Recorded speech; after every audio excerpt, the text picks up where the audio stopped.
Bonjour, nous allons corriger ici un exercice sur le pendule de torsion, dont on va voir en fait que c'est l'analogue pour une rotation du ressort. Donc ici le problème est le suivant, on a un pendule qui est constitué d'une tige mince de masse petit m et de longueur L, suspendu par un fil et libre de tourner dans le plan horizontal autour de l'axe du fil. Donc vous avez ici une vidéo que vous pouvez regarder qui montre en fait l'exemple de ce pendule de torsion.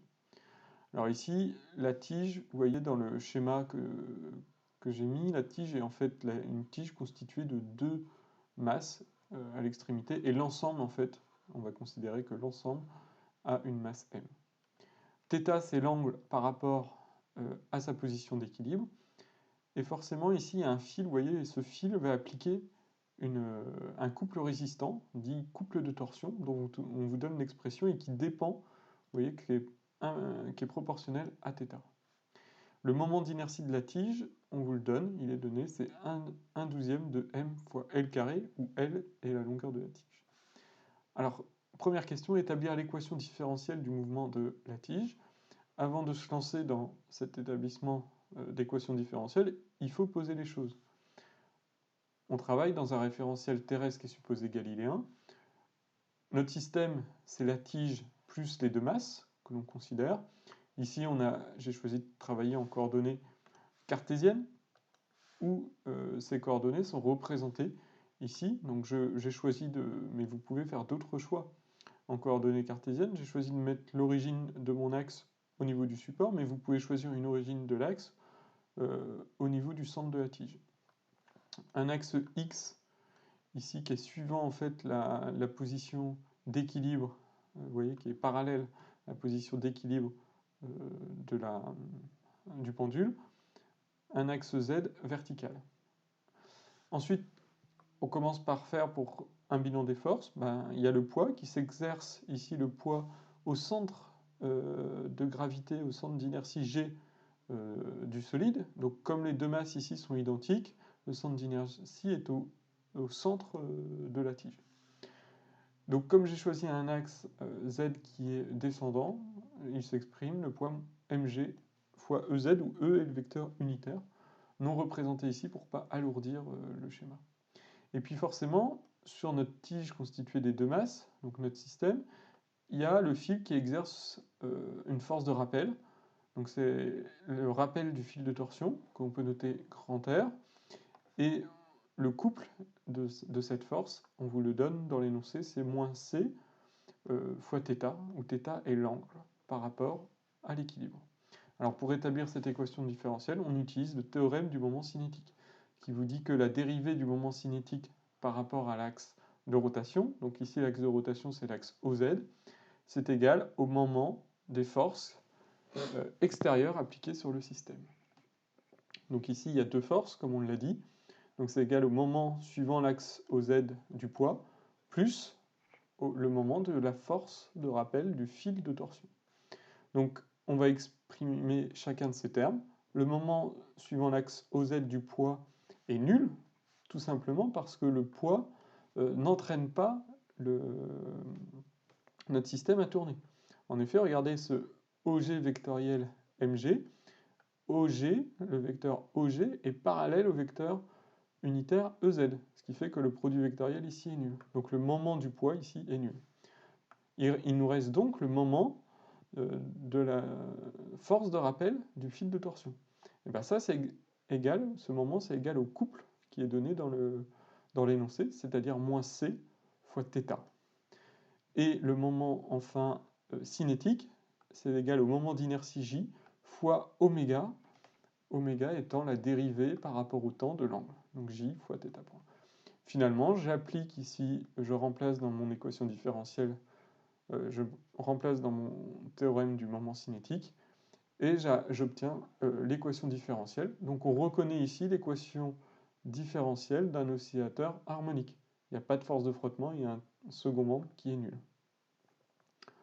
Alors une fois qu'on a trouvé cette équation différentielle, on a fait le plus dur. La suite ici de cette étude dynamique, c'est de trouver la période des oscillations. Alors pour trouver la période, il faut tout simplement se souvenir que cette équation, donc, qui est écrite ici sous forme canonique, et ben, sa pulsation propre à cet oscillateur, c'est oméga 0 carré, c'est égal à C divisé par J, le moment d'inertie. Et ça, oméga 0, c'est 2pi divisé par la période. Ainsi, je peux en déduire la période en fonction des données du problème.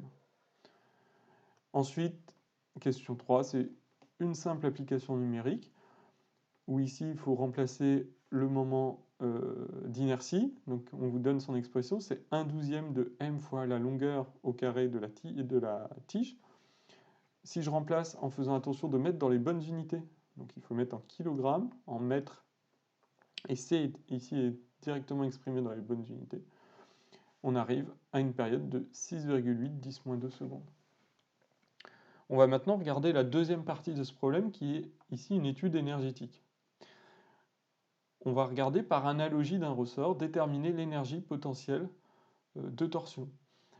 Alors en fait, on voit que le fil il exerce une force de rappel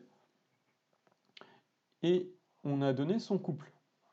Et vous voyez ici, le couple ici, c'est moins C fois θ. Ben ça, c'est extrêmement similaire à la force de rappel du ressort, qui est moins Kx. À chaque fois, on a une constante de proportionnalité. Dans le cas du pendule de torsion, c'est C. Dans le cas de la force de rappel du ressort, c'est K. X, ici, c'est un mouvement de translation, donc c'est une coordonnée cartésienne de translation. Et θ, ici, c'est un angle. Mais on voit que c'est deux choses qui sont similaires. Donc, il faut se souvenir de l'expression de l'énergie potentielle pour un ressort. L'énergie potentielle, c'est 1/2 de K, K étant la constante de raideur du ressort, fois L moins L0 au carré. Donc, si on fait l'analogie avec le pendule de torsion, son énergie potentielle, ce sera 1/2 de C, ici qui est la constante de proportionnalité entre ici une constante de proportionnalité de l'angle et de la force, fois, au lieu que ce soit une longueur, bah c'est un angle ici, facteur de θ moins θ0 au carré. Alors ici, on peut s'arranger pour que θ0, vous voyez, lorsque le pendule est à l'équilibre, donc ici, on a θ0 qui vaut 0. Donc finalement, on trouve que l'énergie potentielle du ressort, c'est 1/2 de C θ carré.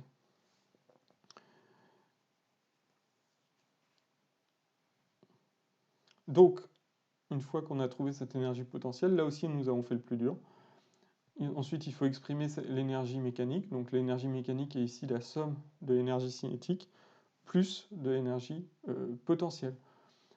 Donc ici, l'énergie cinétique, pardon, c'est 1/2 fois J fois θ point carré, plus l'énergie potentielle trouvée précédemment. Question 3, est-ce que le système est conservatif? Pour ça, on peut appliquer le théorème de la puissance mécanique. Ce théorème de la puissance mécanique vous dit que la dérivée de l'énergie mécanique par rapport au temps est égale à la puissance des forces non conservatives. Comme ici, il n'y a pas de force qui est non conservative, forcément la dérivée de cette énergie cinétique égale 0, puisque la puissance des forces non conservatives égale nul. Toutes les actions ici extérieures qui s'appliquent au système, ici à notre pendule de torsion, sont conservatives. Donc ensuite, il faut exprimer, pour la question 4, comment on retrouve cette équation différentielle. En fait, ici, l'énergie mécanique, c'est une intégrale première du mouvement. Donc si je veux retrouver l'équation différentielle du mouvement, il faut que je dérive cette énergie mécanique par rapport au temps. Si je dérive cette énergie mécanique, regardez, je retrouve mon équation différentielle.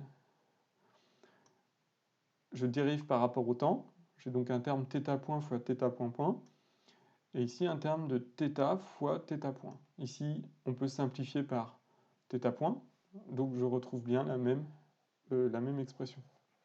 Donc on voit qu'une étude dynamique ou énergétique, heureusement, amène à la même équation différentielle du mouvement.